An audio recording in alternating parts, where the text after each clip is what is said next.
All right, let's get the Facebook folks in here before it's officially time to go. Spinning wheels 1 and 2. Welcome in, welcome in, welcome in. It is Tuesday night, I think, at October 11th, and it's time for an episode of Building Breakfast with the Broncos for dinner. Welcome in. This is Building the Broncos, but it's Scott and I, your Broncos for Breakfast crew here. Carl had a work obligation today, so Scott is graciously filling in, and we're double duty today. Scott, good to see you again. I felt like we just saw each other. Well, I figured I was going to be here anyway. I might as well hop on and say some stuff. We had a lot of stuff we wanted to talk about this morning, and we were like, "Hey, we can save that for tonight." So Yep. we did. Yeah, 100%. So a lot to talk about still. We can still talk a little bit about what we were talking about this morning too with the offensive line reshuffling. And we got some news to get into today as well. So before we get started though, guys, be like Marcus Watson over on Facebook. Drop that like button, share, subscribe before we get going. And let's say hello to some people talking about sharing and subscribing. Dylan Von Ark's in the house saying, "Sup Broncos country." Make sure you guys hit the like button on the way in, share on all platforms, and subscribe if you haven't already. Diamond Rattler probably in the middle of some gym sets right now saying, "Boom, let's go." No panic button yet.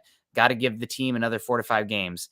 Yeah, I think I'm greasing the panic button right now, making sure that it's not like stuck or anything. I guess panic button in Broncos country is not stuck given how many times we've had to hit it over the last few seasons. But I'm not full on hitting the panic button. I guess I'm hitting the panic button when it comes to injuries. I'm not hitting the panic button when it comes to giving up on this team this season. But absolutely good to see a Diamond. And But I think that's what it says. If we want to get into the topic of the show, since there it is from Diamond Rattler, I think it depends on your definition of panic. Yeah. Is because basically not panicking means I trust the process. I want to stay the course. A drastic change, I think, is needed. That's what a panic is okay. I'm worried that this isn't going to work, and it's not going to work unless I change something drastically. Yeah, I'm hitting that button, and it's probably going to be on the offensive line. I want to come in and I want to switch out 3 starters on my OL, and it's going to happen that way. If everybody's healthy, you might have 3 new ones on the OL. Whether you define that as panicking or not, it might have happened anyway, but that is a drastic change because I don't get the feeling this is going to work the way it is. Am I ready to say, okay, give up? I give up. That's panicking. That's surrender. That's not panic. That's surrender. No, I'm not ready to surrender on this team, but I do think there's some drastic changes that need to happen because I don't think the status quo is trending in the right direction. Yeah, and it's the question, I guess, for me, you saying that right now is what changes can you make? You and I are very much both a personnel over scheme and execution. The guys on the field win the football games more times than not, rather than, the players with the guys on the heads or the guys on the sideline with the headsets.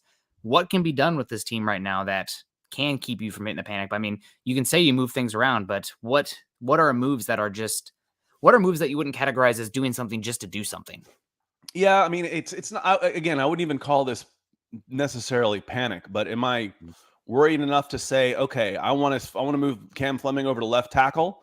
I'm very interested in Netane Moody at left guard, Glasgow at center, where we saw him in the preseason look okay, Quinn Miners and Billy Turner.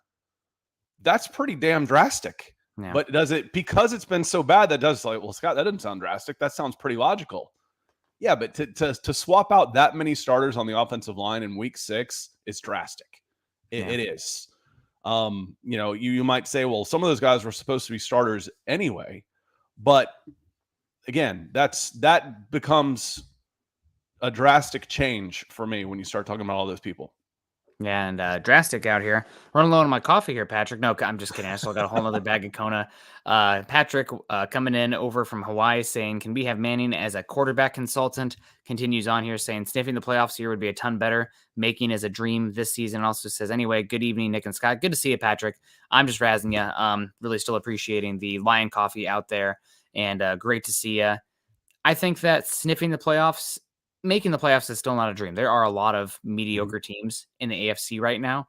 And the Broncos, if they can figure out the run game and play off of the run game with the defense the way it is, you got a chance to win some football games still. But your margin for error has gotten extremely small. And the offense, Russell Wilson, red zone offense, third down offense, got to be better. Speaking about getting better in here, Andrew Lampy coming in with the support. I think another new profile picture there coming in from Andrew saying, hello, still got nothing. Well, that's okay, Andrew. We appreciate you coming in. And we also got Randy Ankar coming in over on Facebook with I think it's a Steve Atwater picture there, zoomed in with a Hall of Fame vote picture on it. So hello, Randy. Good to see you. Thank you so much for joining us today. We appreciate you. I also see our guy Andrew Baker is in the house, always supporting us big time, saying, "Sup, Nick, Scott, and fam." It's a hard question with so many things going wrong, but what is the biggest problem the Broncos have right now? Scott and I think, disagree a little bit on this, Do we? and I think so. I think the biggest problem right now is that Russell Wilson isn't playing at a high level, whether it be the reads and the shoulder injury. I mean, he's leaving some plays on the field and also not executing in the red zone. I mean, when the Broncos are as bad as they are in the red zone and the third down, yes, the players around them, the scheme, the offensive line, that all plays into it. But your quarterback has you talked about, we had a physics lesson this morning where Scott dropped the momentum equals mass times velocity squared. The quarterback is the exponential variable here. So I think if you have the offensive line get better, guys not dropping passes, et cetera, et cetera. But for me, the biggest problem is probably the quarterback versus expectations for what you brought him in with.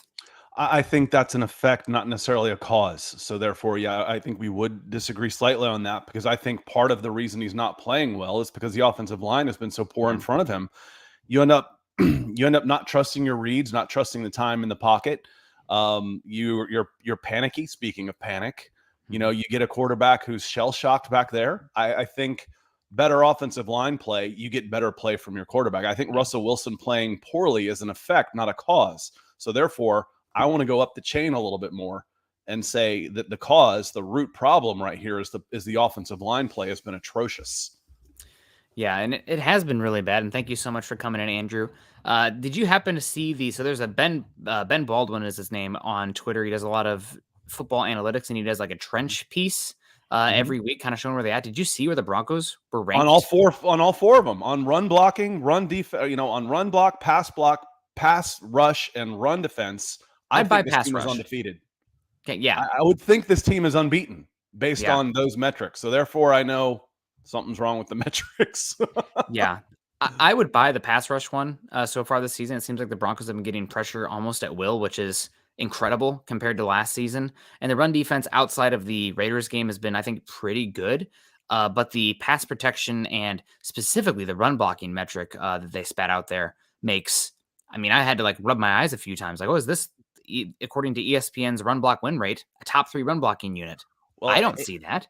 If you only do a 5-game sample size, the Colts game alone was bad enough in pass protection on both sides that it should have skewed everything. Yeah. The teams were getting to the quarterback at will. Baron Browning had 6 quarterback hits, 6 in one game. That's a month for a lot of guys. Hell, that's 2 seasons for a couple guys I've watched. So I would think that would be enough to skew anything either direction. And the Colts were just as easily getting to Russell Wilson. So, where your pass blocking comes in. Now, we did see the Broncos have success running the ball at times this season. We've seen it. But when it comes time to, 3rd and 8, man, I don't trust any kind of pass protection in there unless you're going a double tight max protect with 2 in the route, and that's, and even then it's questionable. Then you're ending up with, Lloyd Cushenberry in your lap because you're dropping back in the pocket and he's getting blown straight backwards. Yeah. Yeah. I just rubbing my eyes, could not believe that metric. And I, like using the metrics as a guide sometimes to see if they match what my eyes are telling me. I guess that's the definition of confirmation bias, but that one is crazy to me because the Broncos run blocking right now, specifically the interior, looks like they're, running into a wall. And we got Dave Glassman coming in saying, what is the over under for when Walter Penner gets involved? I don't think, unless there's massive lack of institutional control in the locker room, I don't think you see anything about Walter Penner getting involved in the football operations side of things until the offseason. At that point, you have a lot of downtime between then.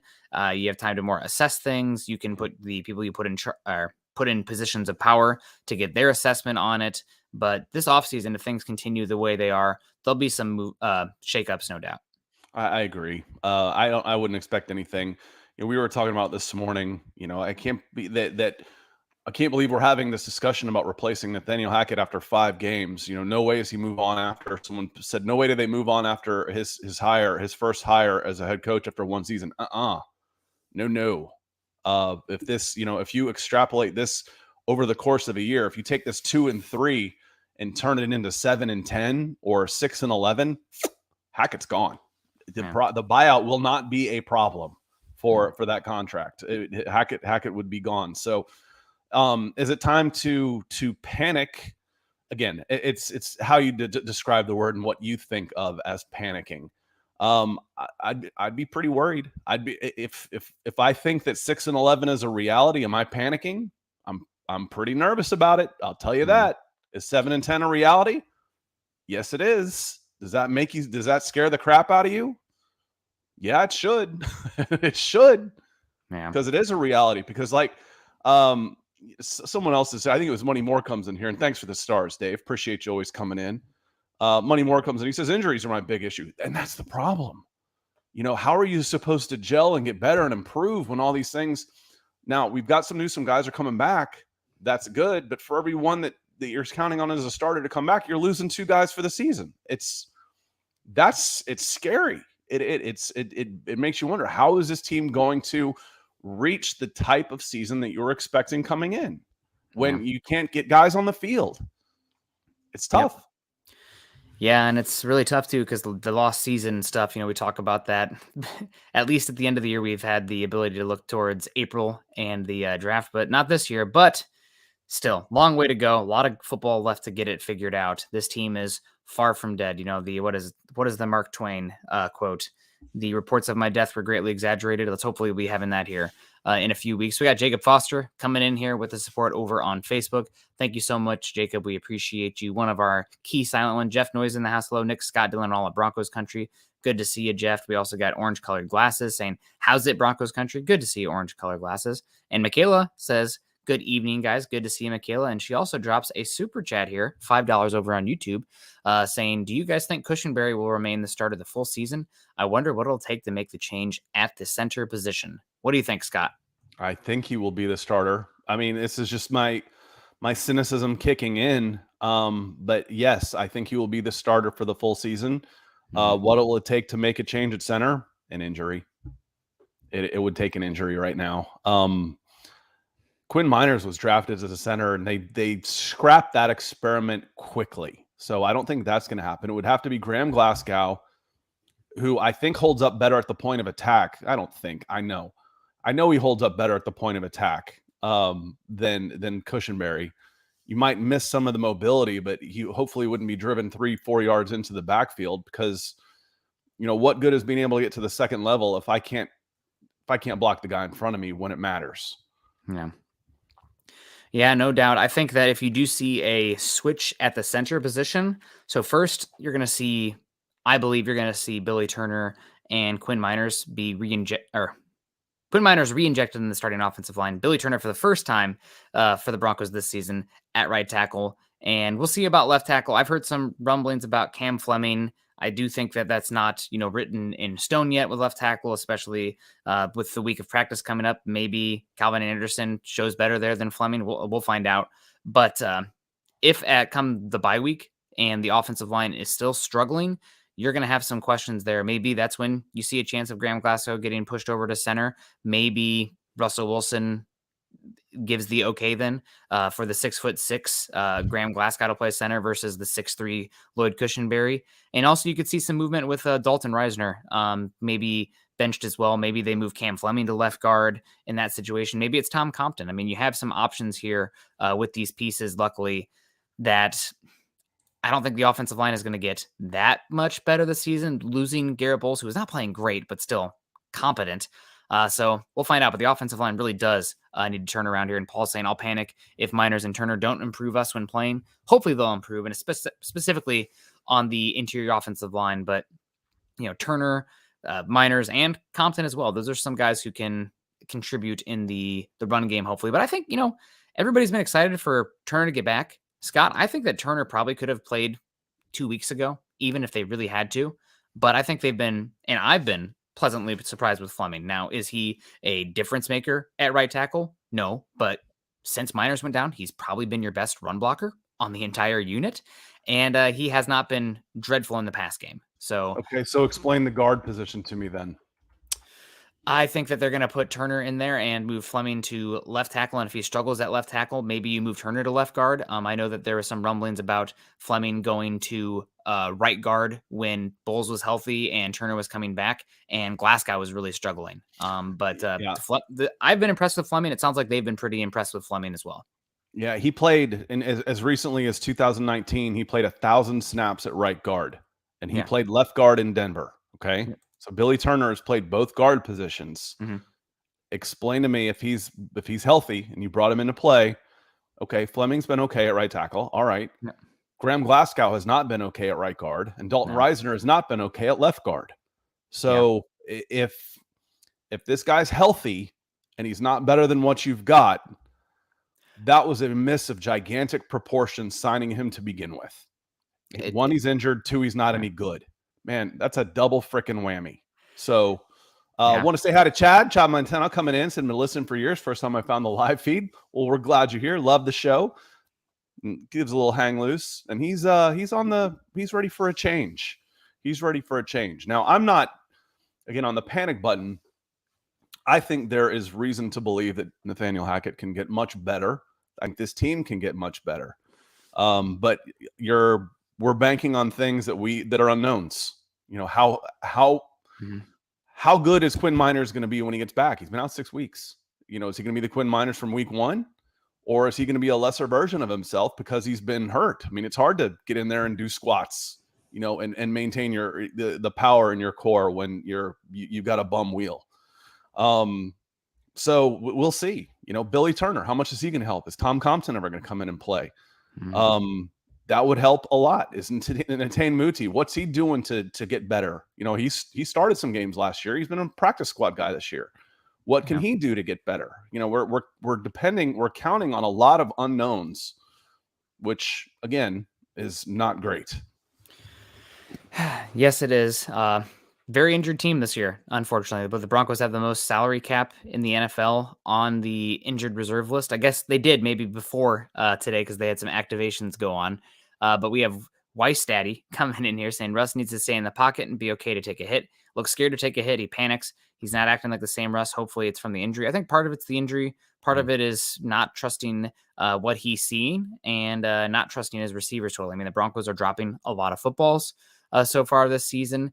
And I mean, just watching the tape, it seems like he is pretty much set pre-snap in a lot of plays that he's going to Cortland Sutton. Now, that's not the worst thing in the world, but when you have, you know, cover one or match quarters with 2 safeties on one side and one on the other, he's just making the wrong read a lot, locking in on Cortland Sutton, which, you know, Cortland Sutton's incredible, but you probably need to work Jerry Jeudy and KJ Hamler in there more and more to get this offense really going so teams don't continue to roll coverage to Cortland Sutton. Get some explosives in there.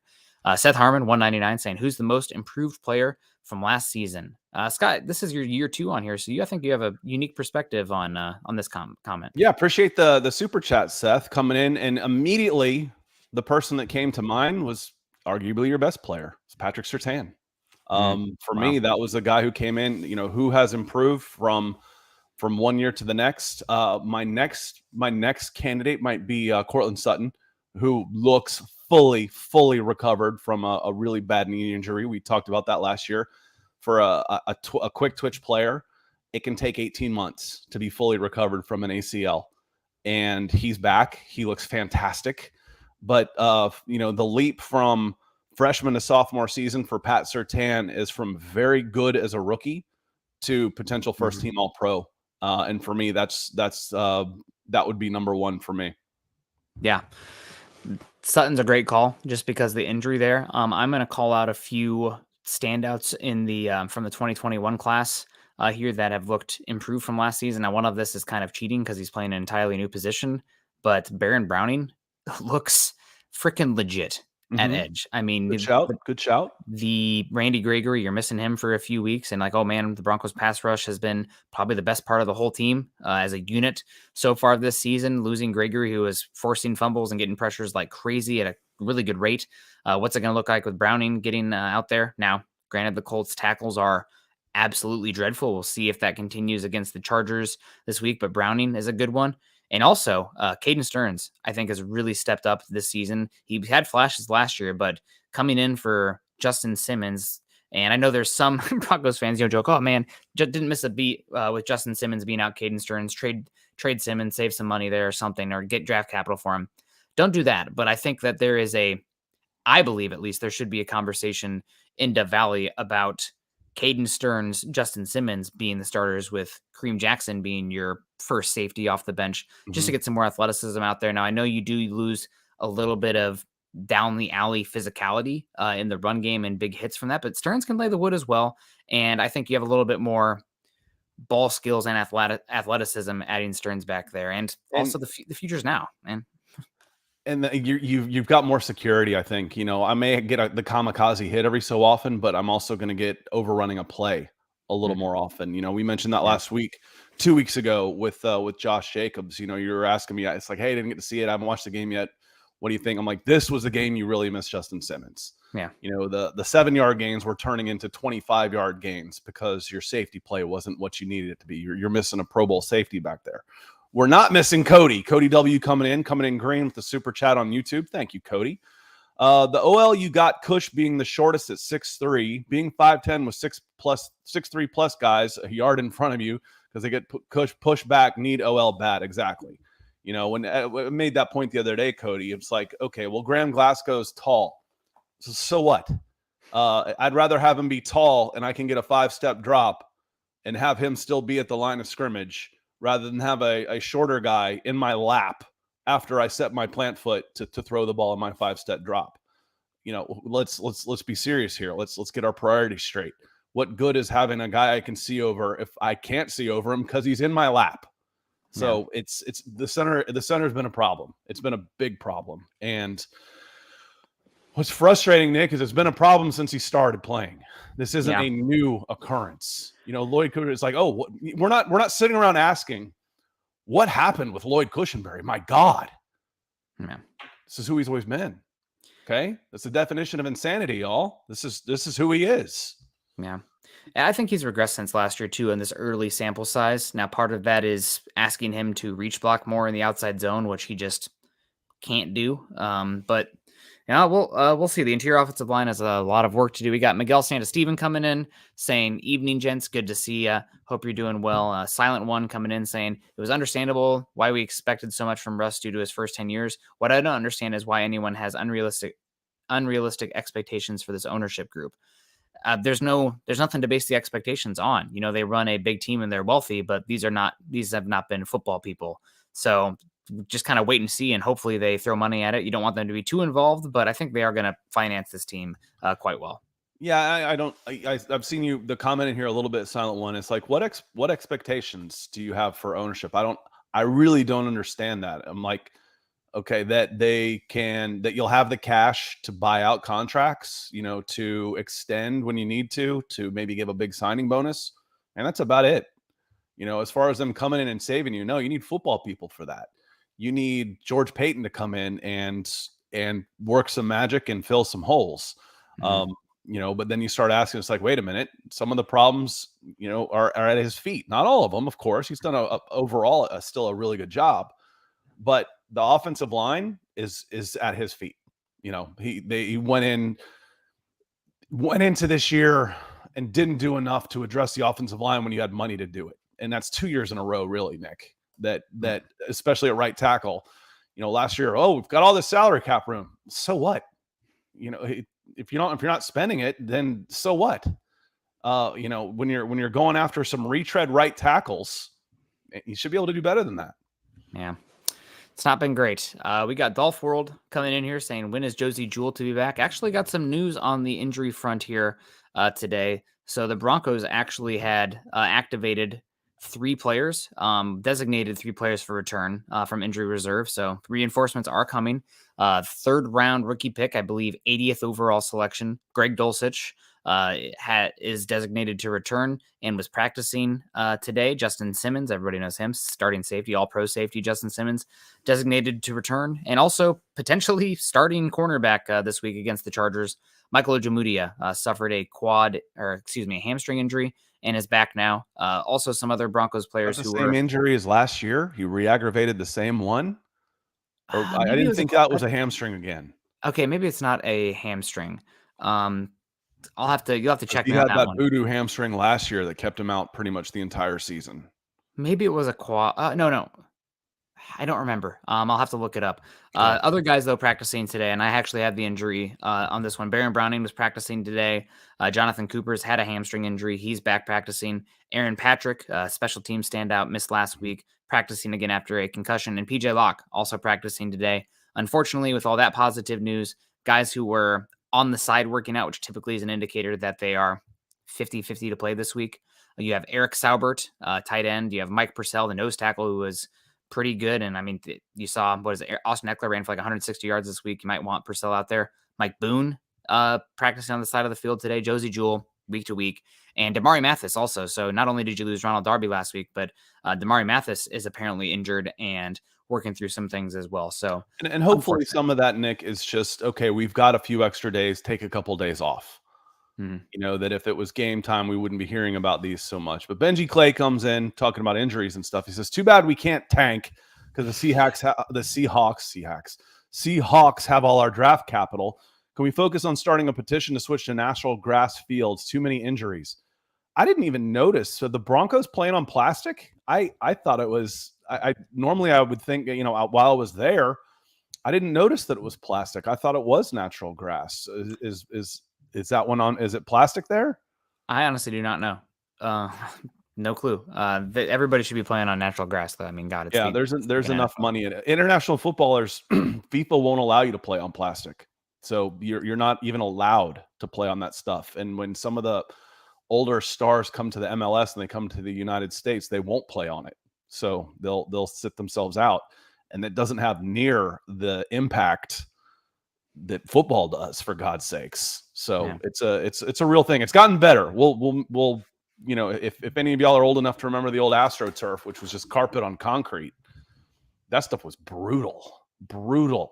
So it has improved, but it's still, who was it? Bear Bryant that said if the cows can't eat it, I don't want to play on it. I'm kind of with him on that. At this level, with this much money involved and at stake, play on the real stuff. It's much safer for your players. It's a much safer investment.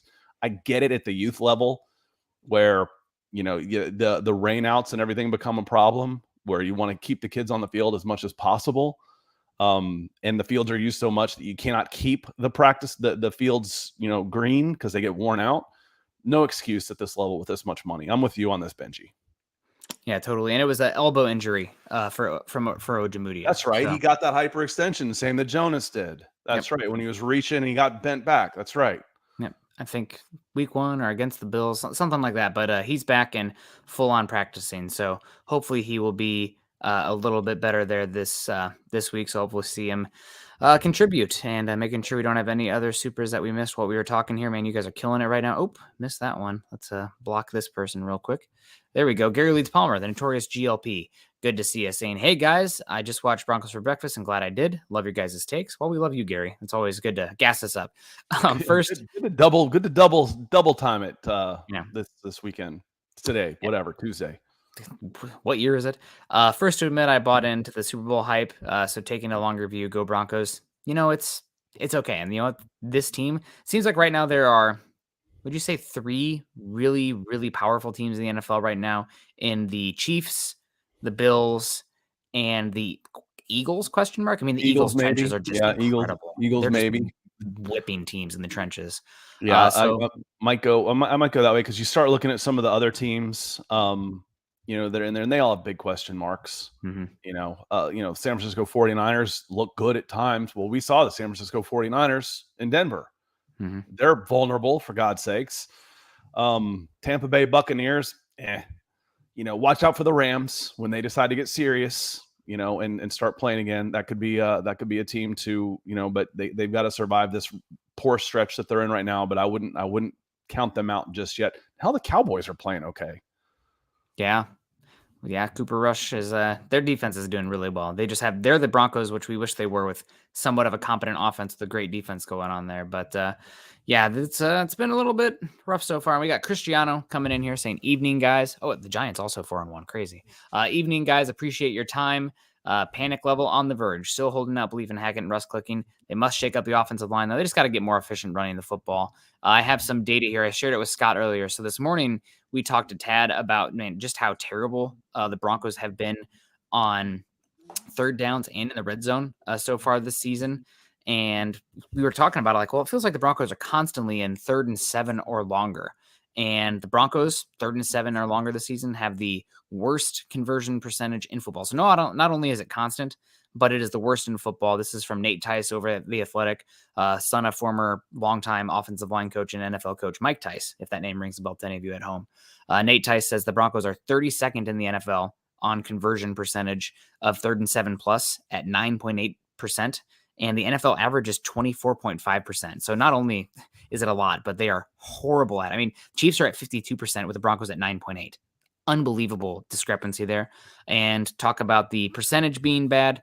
The count is also bad. The Broncos have faced 3rd and 7 plus yards 41 times this season, have only converted 4 of them, and the league average of 3rd and 7 plus is 29. So the Broncos are seeing them way more often, and they are worse against them as well. It's another reason that, 3rd and 7, that is, to me, more of a quarterback and scheme issue. Now, the fact that they've had so many 3rd and 7s, that's offensive line, but the conversion of them is quarterback, pass game, scheme not getting it done. You say that, though, but again, if I've got farther to go, I need more time to get beyond the sticks to convert.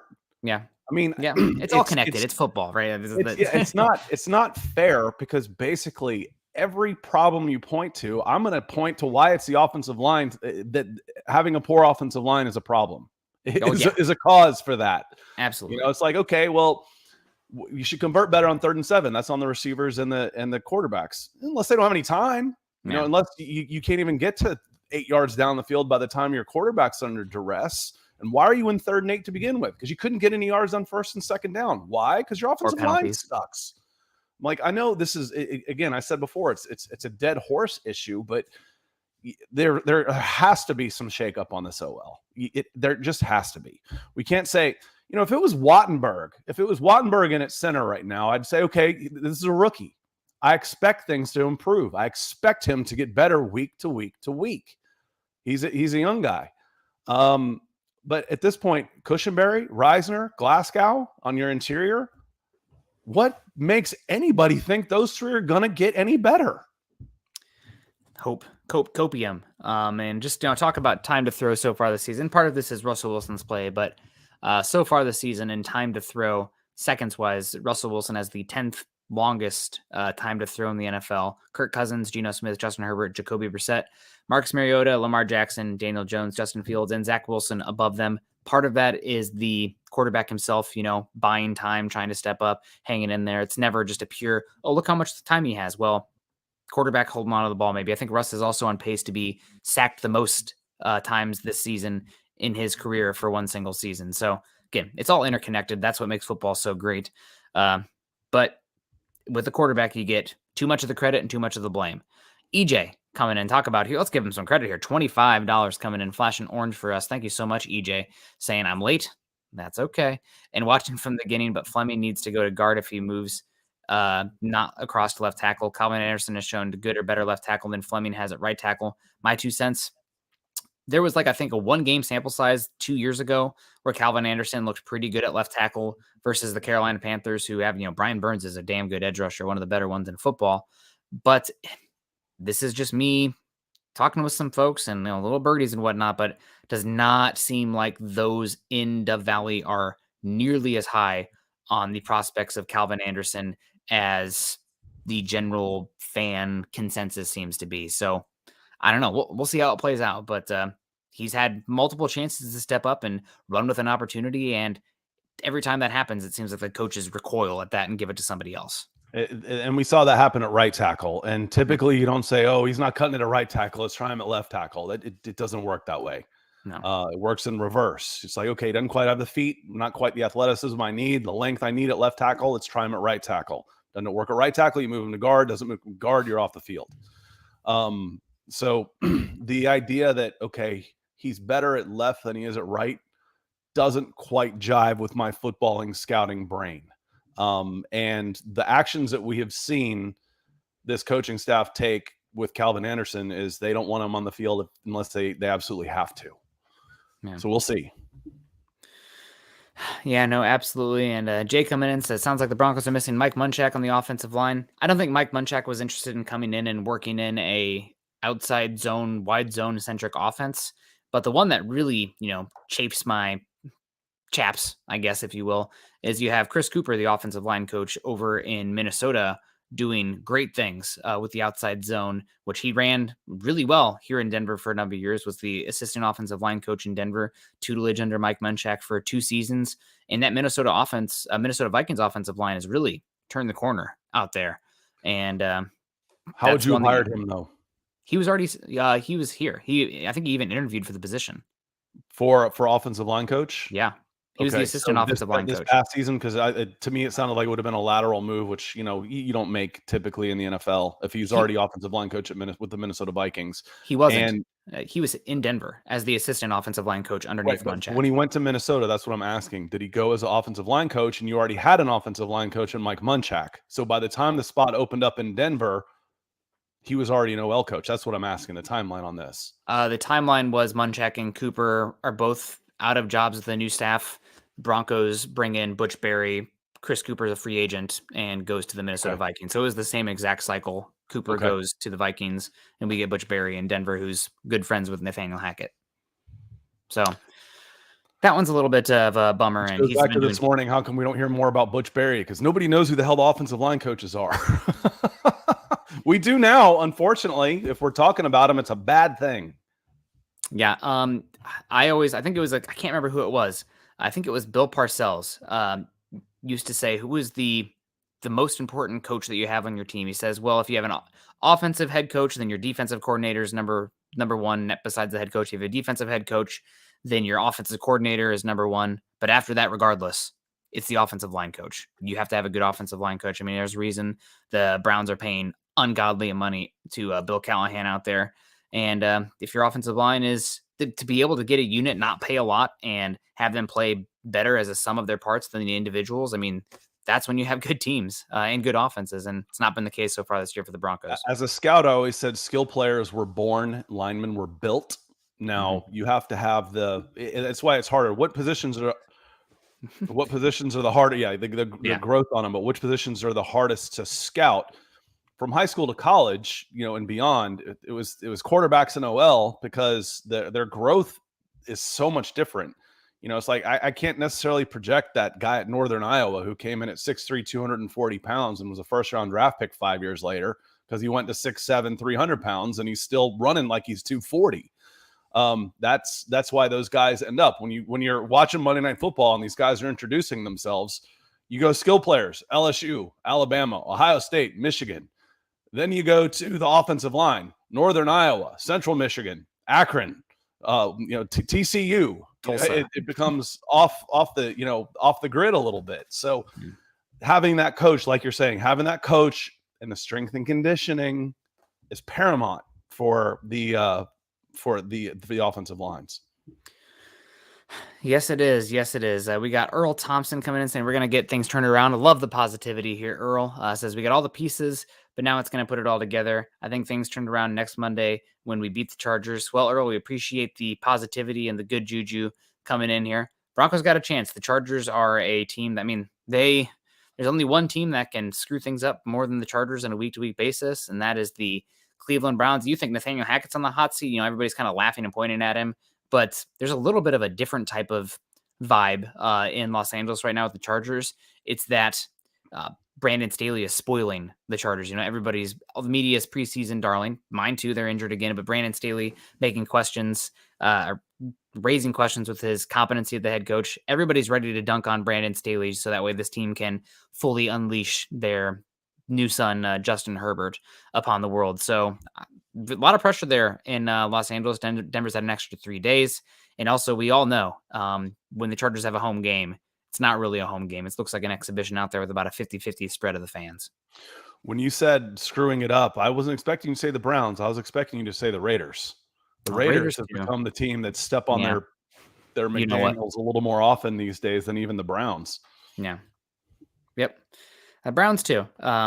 Crazy team there. But we got Clayton Huron coming in saying, evening, guys. Smash that like button on the way in. Let's ride. And if you guys like Earl coming in there, not panicking. But according to NFL, a recent article from Adam Sheen, who's done a lot of good stuff with NFL Network and NFL.com for a number of years, listed the Denver Broncos as the number 1 team in terms of time to panic in the NFL.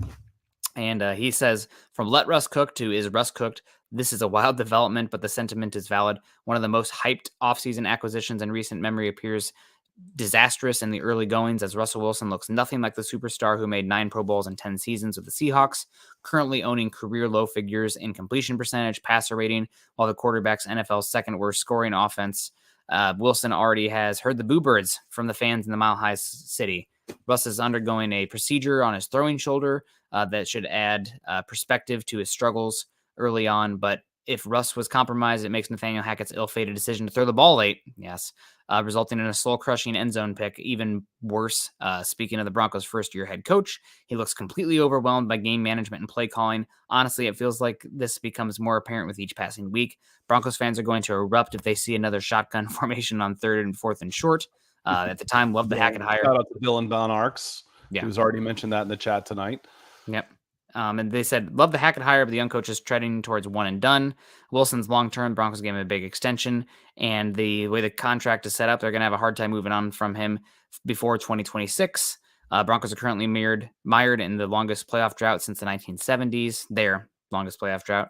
This is supposed to be a season Denver not only broke the 6-year spell, but contended for a Lombardi trophy. Now this team's trying to keep its head above water. Can this team turn it around before the season gets fully underway? So, panic time. Yeah, number 1 on the panic list for NFL. I dropped that link in the chat when we start talking about it. I like to share the source. So go ahead and give them a click.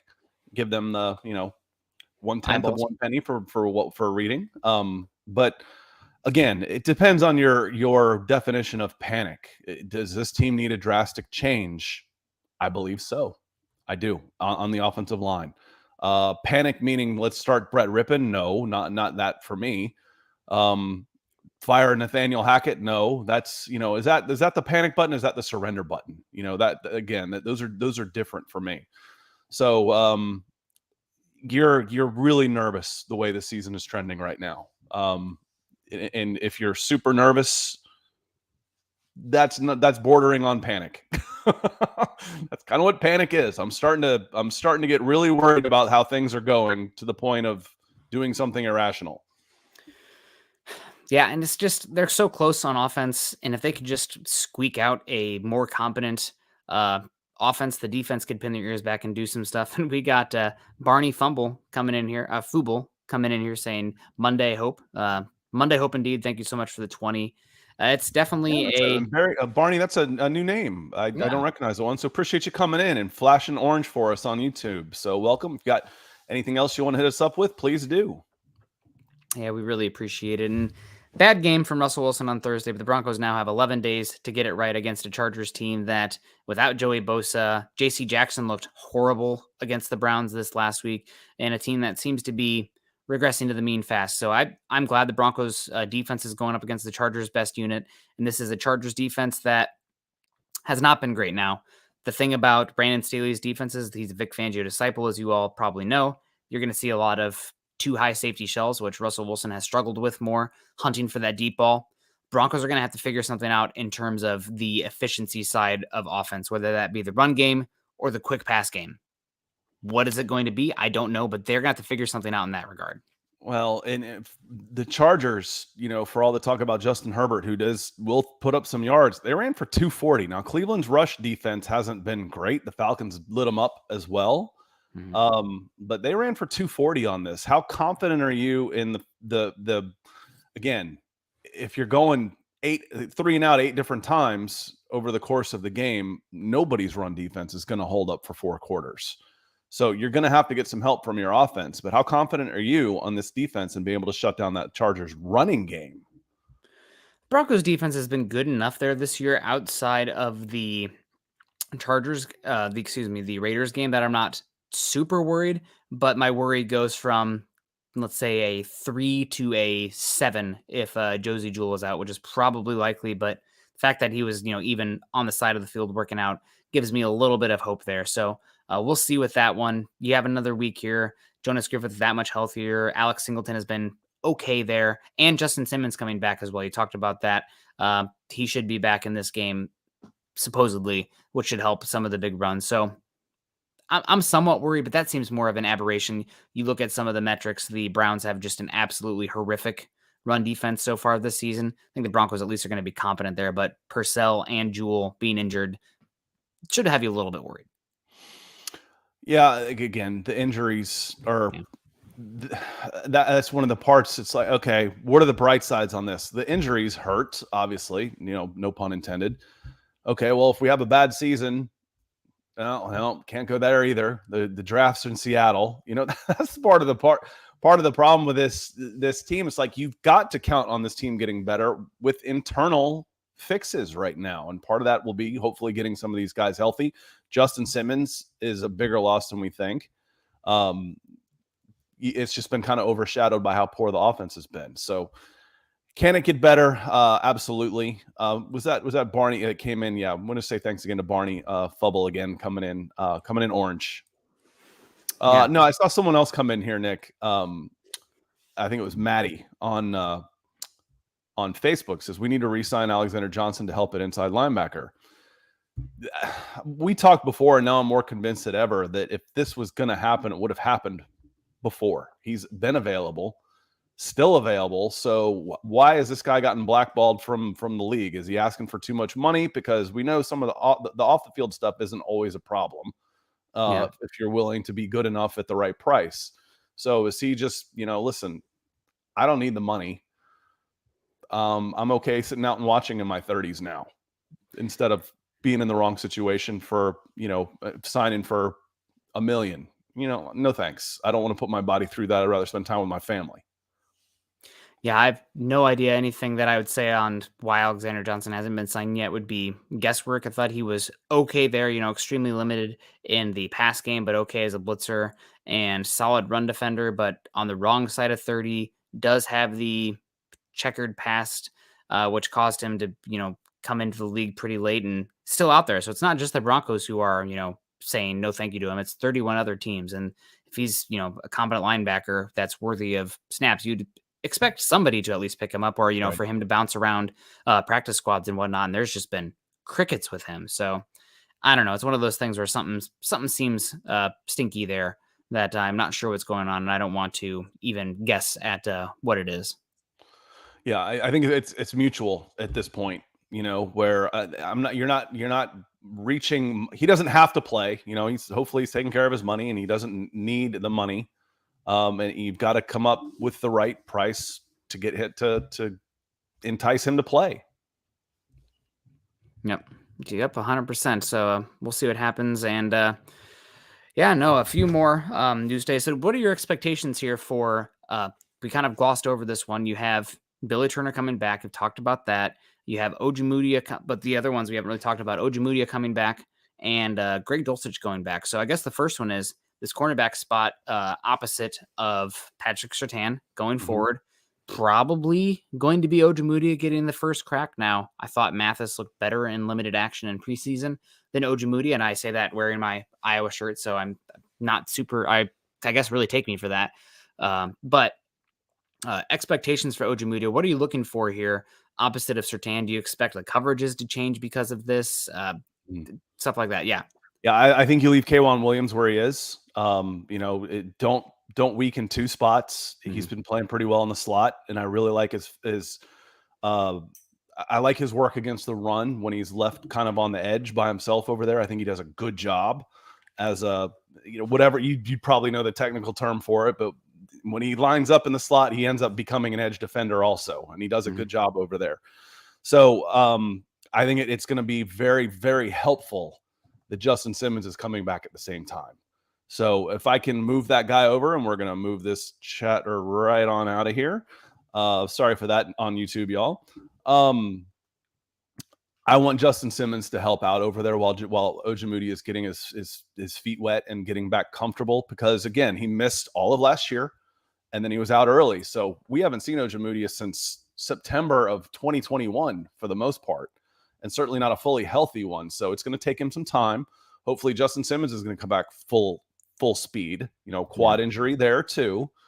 That I want him to have a little bit of help. I want to roll my coverages over a little bit and trust Surtain more than ever to man up somebody so I can free up my safeties a little bit. And this might be putting the cart before the horse. We're still kind of reacting to all the injury news coming out today, and still the Colts game for me, processing whatever the hell we just watched there.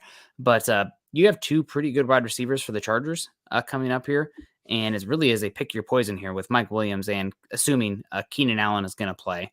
What do you think about that matchup? What are you doing there if you're Ejiro Evero? Is it size or the craftiness that you're using Surtain against, or is it one side of the field? It would be one side of the field for me. Now, now how is he? And I don't know the answer to this, so this is a question. Is he more comfortable boundary, or field? Is he more comfortable left or right? Wherever he is more comfortable, I'm going to say that's where Surtain is. And I think it's a true story. But the first meeting that Deion Sanders is in with the Dallas Cowboys, they're going through some scheme, and he stops it. Hold up. And he walks up and he circles a receiver. He goes, I got this guy. And that was basically it. I'm done. That's kind of how I would use Pat Surtain in this. If I need my best player to step up and be my best player so I can mask some deficiencies in other places. So where is he going to be best? Where is he going to be most comfortable? That's where I want him. And if it's okay, I want you to take, Mike Williams, or who's their number one guy, Mike Williams. I feel like I just watched Mike Williams. Is that Mike Evans with Tampa Bay? Who's the Tampa Bay big receiver? I just saw Evans. Mike Evans, yeah. I was like, is it? Do you want this guy? And this is gonna be your matchup the whole game? Are you more comfortable here, or are you more comfortable on this side of the field, open end, closed end, or whatnot? Where do you want to be? And then I'm adjusting from there. That's how I'm setting it up. Yeah, makes sense. I would imagine that you're going to play a lot of, if you do play cover one, which the Broncos have done a lot, cover one man, it's more of a man concept for those at home, rushing 5, then you will see a single high safety that will tend to shade over to the other side of the field, putting more coverage onus on Surtain, the safety moving away from that side, or the robber safety in a cover 3 look kind of coming down closer to help Ojemudia with the deep safety on Surtain's side. So we'll be interested to watch that, especially in the All-22, and we get a better angle than what they tend to show on the broadcast TV. We got Denny Grux coming in here, or Denny Gruex, $10, saying offensive line is the primary problem so far this season. Wilson may be rushing his decision process, may be rushed due to perceived and real pressure. Unfortunately, no relief in sight. I think there is some relief in sight. The Broncos have 11 days to kind of work things through and hopefully further. It's the mini bye week, and not only they have an extra day as well because it's going from Thursday to Monday night. So that should help them, in theory, a good bit. And you have 2 offensive linemen that should be injected back into the offensive line here. And losing Garrett Bowles hurts a lot, but he was not playing at a great level so far this season. I would say probably closer to league average. So I think there is some relief in sight, but the offensive line does have to definitely play better. But Russ would be the first to tell you he's got to play better too. He's missing reads. He's looking at the wrong guys. He's locking in on targets. He's getting to the check down really quickly. Now, some of that because he's trying to protect his shoulder, doesn't trust what he's seeing, doesn't trust the scheme. I mean, God, you'd have to meet with him in a shrink to get through all of that. But the offensive line is definitely something that could stand to improve greatly, and that should help the Broncos' fortunes in every aspect. Third down offense, red zone offense, if they can run the ball a little bit better and be more efficient there, that should open up more chunk plays of the play action, et cetera, et cetera, et cetera. Yeah, Denny, appreciate you coming in. I feel like that's another new name. So we got some new folks coming in on a Tuesday night with us. So Thanks for coming in. And Denny, if you go back and if you just joined us, if you watch, I agree with you. I've said the same thing. It's not really fair that, you could point to, well, I don't think it's the offensive line because of this. And I'm going to say, well, that's being caused by the offensive line. So it's one of those where we can't debate because I'm going to have the same answer every time. Well, you're weak on the OL, so that happens. So I agree with you 100%. But as Nick said, and I do agree, there is reason for optimism. There is reason for change. You've got some guys. Again, I mentioned Luke Wattenberg. After 2 months in the league, he's not a rookie anymore. What can he do? Can he be better than what you've got at Cushenberry? What is Natane Muti doing right now in the background is to improve? Billy Turner, Tom Compton, Quinn Miners. There's 5 that we just said that have the chance of being better than what you have. And as you said, Nick, and I kind of want to just put it another way, was with the WAR is a good stat that I love for baseball. The wins above replacement. It works better for baseball because you got 162 game sample size. I got good news and bad news for you at left tackle. The bad news is Garrett Bowles is lost for the season. The good news is he wasn't playing all that great to begin with. His WAR would probably be 0, which means you're not his above average level replacement is even. So if you can get an average level replacement, you're not really missing Garrett Bowles as much as if he was playing at a much higher level. That's the good news. It's kind of a double-edged sword here, a poison chalice. Mm-hmm. It's good news, but that you're not losing a whole lot there, but you were losing at the line because he wasn't playing great. Now, I don't think he was playing that bad, honestly. Yeah. But, we said before, a lot of the sacks I see come from his side were on the quarterback, holding the ball too long. Yeah. We'll find out. We're going to find out real quickly how much different it is to not have Garrett Bowles, unfortunately. Yep, and somebody's got to step up. That's just how football is, and unfortunate for the Broncos, they are going to have to deal with this hand again this season. But again, some guys coming back. Before we get on out of here, last thing I want to talk about, expectations for third-round rookie pick Greg Dulcich coming back here. The Broncos have, let's see, Eric Saubert is nursing some sort of injury, was on the sideline working with guys today, so there's another guy that potentially some snaps there. Albert Okwuegbunam had a couple big plays week 1 in the pass game, but kind of just been it's like you're playing poker, but 2 of your cards are facing the opponent. Or what is it? Does it call it Indian poker? Maybe that's not I love that most game. PC. Okay, but that game's hilarious. You're probably not allowed to call it Indian poker, but that's what we called it, was Indian poker. Poker where you show it your cards on your head. That's kind of like when you have Albert Okwuegbunam out there. Nobody else is playing that, but here you are. Oh, it's a pass. So Broncos tight ends have not been great. Andrew Beck punting balls off his foot. Eric Tomlinson not being as good of a blocker as we'd hoped and dropping balls as well. And then have I named them all? I guess, God, who knows? But Dulcich coming back, you're typically rookie tight ends take a bit, especially ones that have missed as much as he has so far this season. But God, the return on the tight end so far this season has been so low. Can it get better with Dulcich coming back? Yes. Yeah, it can. And we've said it's a tell when based on certain personnel, but I'm thinking of him as you're bringing him in as a slot receiver. Okay, where I don't need him to know the entire playbook. I need him to know a route tree. I'm gonna send him out and okay, you've got this guy, block this guy on this play. It shouldn't be overly complicated. He can be a big receiver. And Dylan comes in, he says fans are going to have too high hopes for Dulcich as a rookie coming off an injury because you're grasping at straws at this point. Do I think 3 catches for 45 yards on average is too much to ask for a rookie tight end? I don't. Russell Wilson's throwing the ball about 40 freaking times a game. He's on pace for a career high.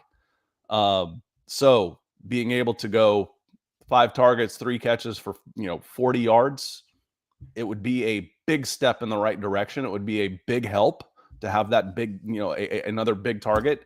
And I don't think those are unrealistic expectations if he's healthy. If he's healthy. Yeah, if he's healthy, definitely want him to step up and should help the Broncos offense just a little bit. And just if he catches the ball, it's going to be help. Garth Knight coming in with probably our last super chat today before we wrap it up. $5 saying, I believe Richard Sherman on the sideline for Amazon was in Russ's head. Hate to admit that he can be affected by such a wanker, but he is human. I think the shoulder bothered him more than Richard Sherman on the sideline, but who knows? We got another day. He's got a injection in his shoulder. I can't even remember what the acronym was here. I'm supposed to be the medical science guy here. He got some PFE or something. Yeah, some sort of platelet thing. So hopefully it helps him. We'll see. And hopefully this Broncos offensive line and run game can start to their play on the tape can reflect their metrics that we saw this season or from the season so far that can help him not to have to play hero ball this game. And, from how about a 2nd and 2 for once? Oh my God, I'm sweating thinking about it. It'd be amazing. Kevin Gray coming in too saying, hi, Scott and Nick, Broncos country. I think everybody's got hyped that people are more disappointed. Been a fan since 1968, Denver Broncos for life. Expectations and when failing to reach them does lead to some issues. And also Patrick said, please remember coffee is for closers. Absolutely. Lion Coffee, got my cup in the background there.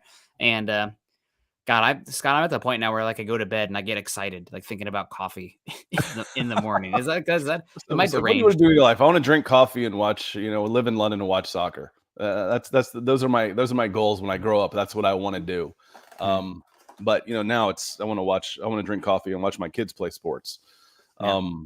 It's Patrick's been great for us. So it's been a fun show. Appreciate you having me on. Glad I was able to hop in tonight, and there was still plenty to talk about for sure, where I didn't feel like we were completely repeating ourselves. No. I know I've been harsh and repetitive about the offensive line, but when we're going to be talking about what is ailing these Denver Broncos, when those questions keep coming up, I'm going to keep coming back to the number one issue for me, and that's the OL. And again, I rattled off 5 names that can come in and change things up a little bit. Was it time to panic? It's time for a change. It's time for drastic changes. There's 5 names. Hopefully we'll see 3 of those guys here in the very near future, at least to change things up some. Yeah. No, absolutely. And I don't think it's been repetitive. I don't think we even talked that much about the same things on both shows, just because there was enough today with the injury news. So appreciate you guys coming in. We appreciate you, Aki Dragon, saying let's ride. We love that. Mr. Unlimited as well, coming in from McGill G. And Patrick saying maybe the offensive line should get some coffee. They need something there, just to maybe put a little bit of something extra in the coffee there. But we appreciate you guys so much. Make sure you're following Scott and I on Twitter. Scott is at Scout Kennedy. I am at Nick Kendell MHH. Also, make sure you're following us at BTB Football Pod and BFB_pod as well, because it's Broncos building the Broncos breakfast for dinner. Bronco Football Pod. I don't know, just keep throwing words in there. Also following us at Mile High Huddle. If you haven't done so yet, join us at facebook.com/Mile High Huddle pod and facebook.com/Mile High Huddle. And as the ticker shows there underneath, please, if you're joining us on YouTube today, subscribe, like, and share. That helps us go a long way. There's a lot of great Broncos football contributors out there, but we like to think we do it a little bit different and a little bit better than everyone else. And that's mainly because of you guys and the constant interaction, driving the chat, running the show. So we appreciate you guys so much. If you haven't subscribed, like, and share yet, please do so to help us so we can continue to bring you these shows. Scott, congrats on Chelsea today. Sorry about the Braves. I also saw that the Mariners had their hearts torn out. I'm having a hard time. I want to jump on the Mariners bandwagon because it's fun out here and whatnot. I'm still sad about my Cardinals getting bounced, but also the Mariners are guilty by association of the Seahawks. And I'm bitter about the Russell Wilson fan aspect, and I'm bitter about 2013 still. So I don't know if I can fully do it, but I digress. The Atlanta Braves are defending World Series champion. That's going to hold me for a while. Good. I'll be okay with that one. Hopefully they got a little bit of momentum coming back like they did, and still losing, but it's a short series, so it gets real dangerous. And Chelsea going in Champions League. Champions League is such a cool competition. That was a little bit of a dodgy call that helped get them on the board, but that's it for the soccer talk. The soccer talk is ended. Yeah. Man, Scott says dodgy. He just immediately code switches for the soccer talk there. He's going to hop on his soccer Twitter account here real quick. But appreciate you guys. We'll see you later. Make sure you guys are choosing kindness and compassion. And as always, go Broncos.